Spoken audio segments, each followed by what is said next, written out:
Good afternoon, Nashville District. Hey, I'm Lieutenant Colonel Sonny Avichal, the commander of the Nashville District, and with me today I have my lovely wife, Urvi Avichal, and today we're going to talk to you a little bit about Asian Pacific Islander Heritage Month. So Asian Pacific Islander Heritage Month happens every year in May, and it's actually a really personal month for both of us, both being Asian, so we're actually South Asian. We're both from India, but we're first generation, both born within the United States, but our parents are actually of Indian descent. So this month has some special emphasis for both of us because it relates us back to our heritage and our culture. You know, and then we talk about these various months and the impact it has on our organization. And you know, diversity, if you ever look at all these business studies, diversity is one of those key indicators of successful organizations.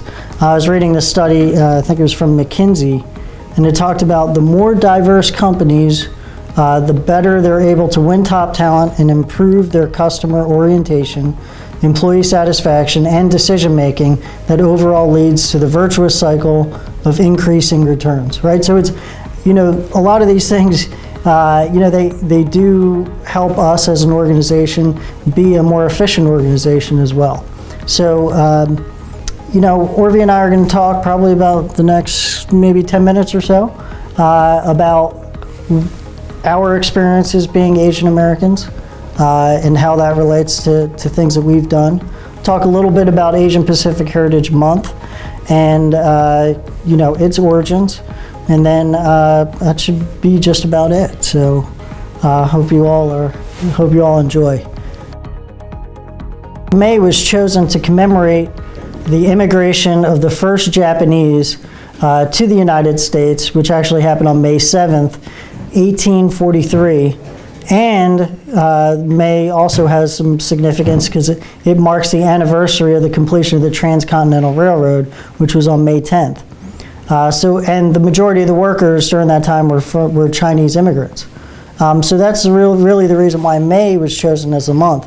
And then actually originally, it wasn't a full month, right? So Jimmy Carter in 1978 signed Public Law 95-419, which authorized, really it was just the first 10 days of the month to be Asian Pacific Islander Heritage Week. And then it wasn't until, you know, about 20 years later when it actually became the entire month of May. So, you know, it is actually, when you think about it, in the history of our country, it hasn't been that long that we've celebrated Asian Pacific Islander Heritage Month. And you all realize that there's plenty of other months out there, and I didn't really know this at the time, but you know, February is African American Heritage Month. March is National Women's History Month, and then you know, May, Asian Pacific American Heritage. Then we have other ones. September is National Hispanic Latino Heritage Month. So in November, American Indian Heritage Month. So you know, these months happen throughout the year. So there was just some interesting facts about how this whole thing got started. Mm-hmm. So now I'm kind of transition a little bit and talk about kind of our experiences. So I apologize again. This is my wife, Urvi, who has heard me talk long enough. Urvi, just real quick, do you want to talk a little bit about kind of your background and, yeah, sure. and some things that... So I grew up in a very traditional household. I'm first generation Indian. I grew up in upstate New York. My family still lives there. We have a big family. I've got an older sister, a younger brother, but my grandparents lived with us, and all my cousins lived near us or within about 30 minutes to an hour. So, you know, that's just what an Indian family is. We grow up kind of large and loud and lots of food and lots of, you know, just get-togethers. And it was nice. I got to know my cousins. They became my best friends. Our kids now get along with their cousins. And it's kind of great to see it all passed down a little bit. We try and keep some of our cultural ties as much as we can. We celebrate some major holidays with both sides of our families. I still cook the food. I speak the language pretty fluently. I went to India every year growing up as a kid with my family because my grandparents lived there. We had lots of family there. We just took our boys 2 years ago for the first time, and they were able to kind of experience my brother's wedding that was there, see some family that they've never seen before, kind of see the land that's owned by my family and his family. So it was really nice to kind of bring them into a little bit more of our Indian culture. And yeah, so that's how I grew up. So. Yeah. So, which is actually a little bit different from the way that I grew up, right? So, we lived, I was born in New Jersey, and that's where I was born and raised. But my family, I guess they had immigrated to the United States very early 1970s, and at that time there weren't a lot of Indian people in the United States. So my parents were super concerned with making sure that they assimilated really well. So even in our house, we only spoke English, except for when my parents were upset at me. Then they'd usually say something in our native language. But they were, really, really all about trying to do as many things as local as possible, as American as possible. So we would only eat Indian food maybe once or twice a week. But apart from that, we would eat, just normal kind of pizza and all those different things that kids would like to eat. So there's kind of various times in which, I think when people immigrate to the United States and there are certain situations, how they adapted was pretty important. Yeah, my family's probably only been here probably 40 years, maybe less. And we don't speak English in the house. When growing up, it was only our native language. And even now with my parents, most of the time I speak to them in our native language. And my grandfather, whenever I FaceTime him in India, it's the same thing. But with our boys, it's very different because of our lifestyle and the moves. And so it's been kind of cool to see them grow up in an army family, but also an Indian family, and trying to keep both of those cultures alive and trying to figure out how we blend the two so they know and understand and appreciate both sides of it. Yeah. So another thing that is actually pretty common amongst Indian families is being vegetarian. Yeah. Right. Mm-hmm. So my wife is 100% vegetarian, and that's culturally, she was born that way, and really has never eaten meat in her entire life. That's no fish, no eggs, nothing. So that's something that makes us a little bit different, right? Because I've eaten meat my entire life. Moving on, I guess maybe we could talk a little bit about, you talked about blending of kind of cultures, right? So, from my background, understanding as I've developed a little bit as a person and as a leader, I used to keep those two aspects of my life very separate, which was kind of the military and my work life, and very separate from kind of my culture. And I've realized, essentially, in my journey over the last 17 years, that it's important, if you, as a leader, it's important for people to kind of see your authentic self. And so, as a result, I've kind of done a lot more about showing that other side of me, that the Indian side of me, as I interact with people throughout the district or even superiors. So, Urvi, you want to talk a little bit about that? Sure. I mean, we've been able to, anywhere that we've been stationed or moved, we've always had like a Diwali party, which is how we celebrate our Festival of Lights. And we've had a lot of people at our house. We've kind of explained to them what it is and how we celebrate it. And then we've also, anytime we have parties or get-togethers, we'll always cook Indian food. Anytime there's a big event, I always wear kind of traditional clothing. Even our wedding was it's very traditional, large Indian wedding where he wore his dress blues. So that was kind of cool.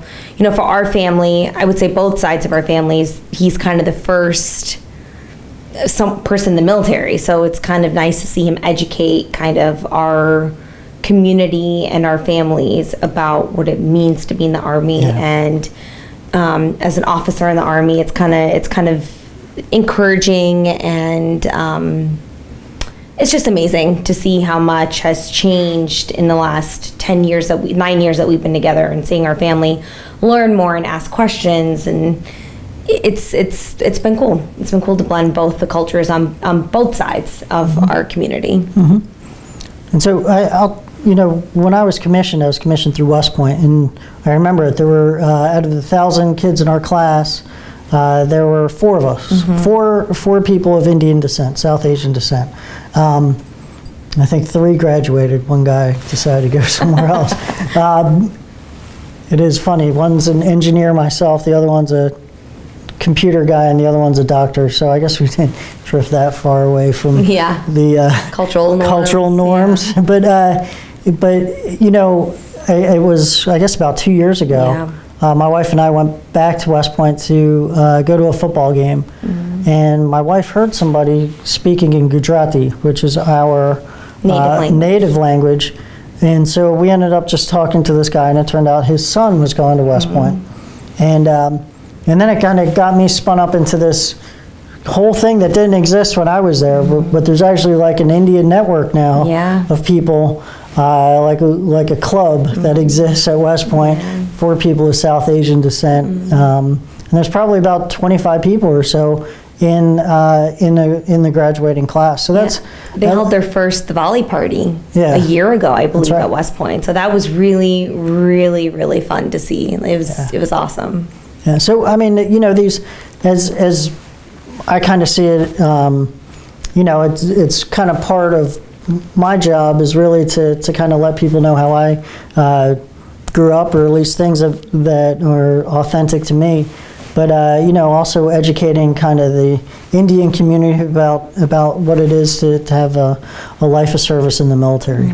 So the interesting thing has been watching our boys grow up, because now they're second generation, and so we're kind of implementing some of our culture along with Army culture, and it's been kind of interesting to see how they adapt to both worlds, and they definitely are doing a better job than I did growing up, at least as first generation. So it's been really neat to see them grow and ask questions and kind of be more curious about our culture, because it wasn't cool, growing up at school to be the Indian kid, but now it's kind of cool for them to have different unique names, and to bring the food to school, to wear the traditional clothes, to